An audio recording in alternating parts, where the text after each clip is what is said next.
What's good, guys? Today we're having a look at the Hollyland Mars M1 Enhanced, which has built-in video transmitter and receiver, great features, and 1000 nits of brightness.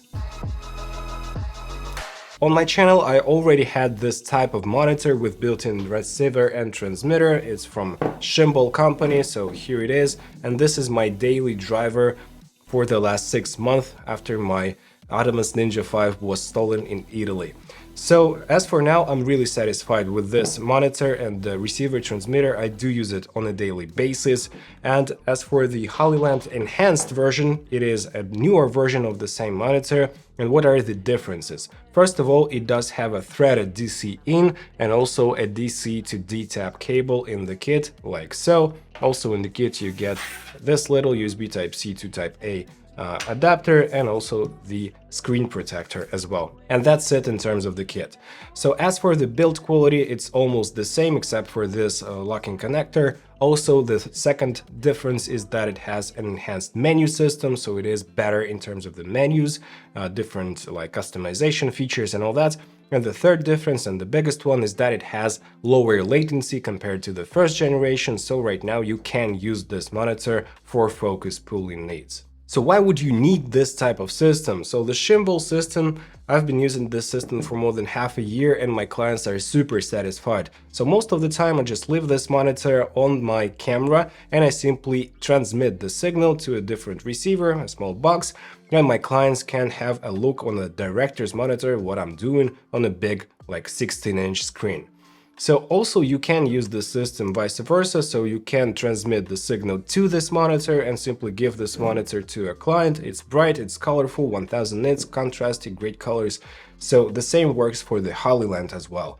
Or you can transmit up to 4 different smartphones or tablets via the Hollyland app or the Shimbol app. The Shimbol app is pretty shitty, so I don't like it. I hope they will improve it one day. But as for the Hollyland app, it's a beautiful app. You can even record some video feed on the app itself, and it has almost all the same features as the main monitor screen. So here is a full list of Hollyland transmitters and receivers that can work with this system. It's only for Hollyland transmitters and receivers or the different Mars M1 as well. There is a kit for 2 Mars M1s, so one can be on the camera, the other one on the director's hand. In the director's hand, and you can use both simultaneously, which is great. And I really love this concept when the transmitter and receiver are built into the monitor. It helps a ton, and believe me guys, your clients will be super satisfied if you work in this fashion. So now let's have a look at the monitor itself. So here we have the NPF battery slot, also the SDI in, no SDI out unfortunately, the DC in and DC out right here, and they have locking connectors, which is nice. And this cable, as I said, is in the kit, DC to D-tap. The power button, on this side we have the headphone jack, 1/4 inch thread, and a USB-C for important the LUTs only. And on the other side we have HDMI in and out, which is nice. You can actually loop the signal. Those 2 antennas are removable if you want to remove those for some reason, but I would just keep them right here. And on the bottom we have 1 more 1/4 inch thread. But still guys, great features, great ports, everything you basically need is in here. In comparison, the Shimbol monitor is a bit lighter, like 100 grams lighter. It has dual NPF battery slots, and also it does have a built-in micro SD card slot, and you can record 1080p up to 30p video in pretty good bitrate, a bit low bitrate, but still it's decent. And you can use this for a limitless recording, whereas on the Hollyland there is a recording feature, but it's a bit awkward. I'll tell you about this feature in a few seconds. Okay guys, now it's time to have a look at the settings of those 2 monitors, the different features, videography assist tools and all that. So if you tap on all the devices, you can see the info of those devices, if it's in the transmitter mode or the receiver mode, so transmitter here, TX here, the 2 bands that you can use, which band is being used for video transmission, the wireless video transmission, the channel you're using, also the HDMI output signal, so it's 1080p 50p, because I'm just moving the signal from Sony FX30 in 1080p. I don't see a reason to feed the 4K, but it can accept the 4K up to 30p as well. So here we have the battery status, and it is shown in volts on both monitors. So on the lower part we have different settings, so let's have a look. On the Shimbol, those settings are pretty, specific and not a lot of settings, and you cannot move those. So they're just simply stuck in this size and this placement. So yeah, it is what it is. It's fine for me. I'm not having any troubles with using this monitor and having this much of video assist tools. But the Hollyland just gives you a ton more options. For instance, you can have your histogram, waveform, and vectorscope open, and you can simply move them and arrange them in any way possible. You can also go into this portion of the menu, and you can go into the vectorscope and change the size to the medium, so it can get bigger. The histogram, you can make it even larger or smaller, and you can still place it anywhere you want to. So you can customize and drag almost any videography assist tool. So here we have the zebras, so you can turn them on and off and they go into color mode when you do so. Of course, the focus peaking, and it's also customizable. You can change the intensity, you can make it a grayscale, so the whole image will be black and white, and this portion will be the color you pick. So here we have a different set of settings, so let's turn it off. So here's the mode I'm using a lot. It's the false color tool, and I have it assigned to a quick button on the Shimbol monitor, and it allows me to simply turn it on and off really fast. They are almost identical in terms of color reproduction, the IRE values, but on the Shimbol we have 3 customizable buttons, so it's a nice feature to have. If I press F2, we go into the zoom in with pinch to zoom mode, and if I press the 3, we can record to a micro SD card any given length, like half an hour easily, in 1080p, 30p, pretty low bitrate, but still you can do this with the Shimbol. Whereas on the Hollyland we do have this record functionality, so we can tap the record, but it's not recording to an SD card, it is simply recording to some, I don't know, super small storage, because it records to 2 minutes, up to 2 minutes. After this it stops recording, and you can play this recording back, but after you switch the monitor off, it will erase. If you record once again, so you record a second file, it will erase.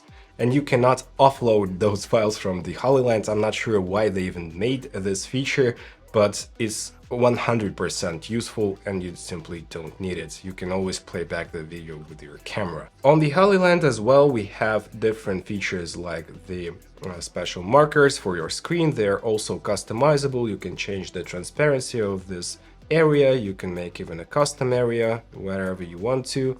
So here we have a different set of LUTs. So you have 5 LUTs, not a lot of LUTs to be honest, 5 slots for different LUTs. You can upload those with a USB Type-C port. And yes, let's switch it off. Built in, we have 5 different LUTs for Canon and Sony log formats. So here we have the flip screen 180 degrees, but not mirroring the screen, which is a bummer. I would love to have this feature to flip the screen when I film myself. Also here we have the grids, the crosshatch, it's also customizable. Here is the zoom functionality, and you can zoom like 4 times right here, even more times. And here we have the anamorphic de-squeeze, and you can even dial in the custom setting with it, or you can have the proper, pretty famous different aspect ratios, as you can see right here. So in terms of different menus, the main menu, here we have the wireless transmission, turn on or off. So with this turned on, I got myself around 4, maybe 4.5 hours from the biggest MPF battery I have, around 8,000 mAh with this Hollyland monitor. So with the Shimbol, with the same battery, 100% charged, I got 7 hours. Also with the transmission turned on in the TX mode on both. So the Hollyland is a bit less efficient than the Shimbol. Also here you can see the transmitter or receiver mode, so if you want to receive the signal to the monitor, you can go into the receiver mode. If you want to send the signal, you can go into the transmitter mode. You can switch the channel and pair the device with a different transmitter. So on the display settings, let me turn on the display settings on the Shimbol as well. It is actually pretty limited on the Hollyland, so we only have RGB values and the overall brightness. Whereas on the Shimbol we have the brightness, the contrast, the saturation, the sharpness, and RGB adjustments, so it's much more customizable. And let me tell you guys that out of the box, both monitors did a great job in terms of quality of the image, in terms of colors.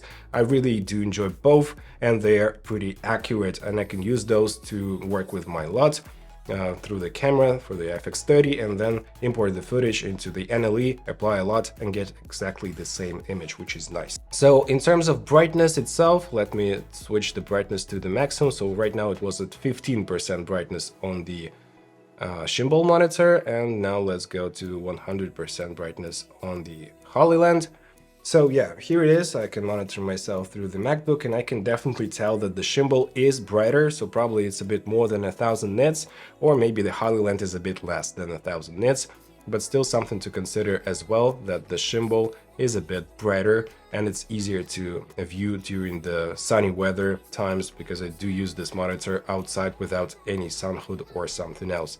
So let me turn back the brightness on the monitor, like 15%, like so. So a system setting, so here you can pick the HDMI or SDI signal, as well as the fan, which is now on the low settings, and you cannot hear the fan, but if I put it to auto,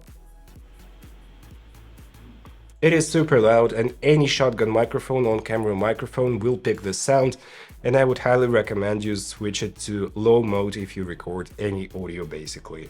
So you can reset it, change the language to Chinese, and then you can adjust the volume and the audio display setting right here, and you can trigger the recording from the camera to this record mode, but it's 100% useless, so you don't actually need to. All in all, both systems are great, I would say. The Shimbol is a bit limited in terms of the functions themselves, but the Hollyland is also a bit limited, that it doesn't have any customizable buttons. Also, it doesn't have a pinch to zoom functionality. You can only go to this menu to actually zoom in. And even right now, it cannot pinch to zoom, so it's not as convenient. And all in all, the brightness of this monitor and the customizability is a bit worse than on the Shimbol. So as for now, they're really close, both have its strengths and weaknesses, so let's move on. So guys, here is the Hollyview app, so you can use up to 4 different devices with this app. You simply connect via Wi-Fi, which is made with this monitor, and you can use different tools, the same framing guide, the same waveform, histogram, vectorscope. You can also move those. If you press and hold, you get different settings like size changes or Luma RGB setting, different settings for each, like transparency setting and all that stuff. And you get almost every single feature that you had on the monitor itself. You can take a picture and you can record a screen right here. So you have the 3D LUTs as well, but it's a bit annoying how to actually download those to the app. I couldn't find a proper way to do this with my iPhone. Maybe on the Android device it would be better. And also the image quality is a bit washed out. My camera shows me a better image, and the monitor itself also shows a bit more contrast to image. So guys, to conclude, I did enjoy using this monitor. Unfortunately, I don't have Hollyland transmitters and receivers separately, the video senders, but if you do own those, this is a great option. And if you want to see different tests with video transmitter built into the monitor with different video transmitters like separate devices, I have my review of the Shimbol monitor transmitter and receiver built in, and also the transmitter and receiver themselves from the same company. So I'll leave the link in the description, and after this video you can watch this review as well. So guys, if you have the Hollyland transmitters or receivers, or you plan on buying one, or you want the future-proof design, future-proof products, because all the future senders from Hollyland will be supporting this monitor, or you need a super low latency for focus pulling, or you simply love the Hollyland products, why not? You can purchase this monitor and the Hollyland transmitters, receivers, or a pack of 2 M1 monitors, and you'll be surprised how good it works, how fast and reliable the system is, about all the features, the dragging histograms, waveforms, functionality. All in all, I do enjoy this monitor. It has some quirks, I have discussed them already, but if you don't have a single idea why you need the video senders, don't have anything, I would consider looking at the Shimbol, because it's cheaper, it's super reliable. I love the quality of this monitor, and all in all, I would say that if you are on a budget, you can consider those as well. So here is my review of the Shimbol senders and video monitor for you to watch next. If you did enjoy this video, smash the like and subscribe buttons and hit the notifications bell. Go ahead and check the link below to purchase the Hollyland M1 Enhanced. Love this monitor, great product. See you in the next video, guys. Take care, bye.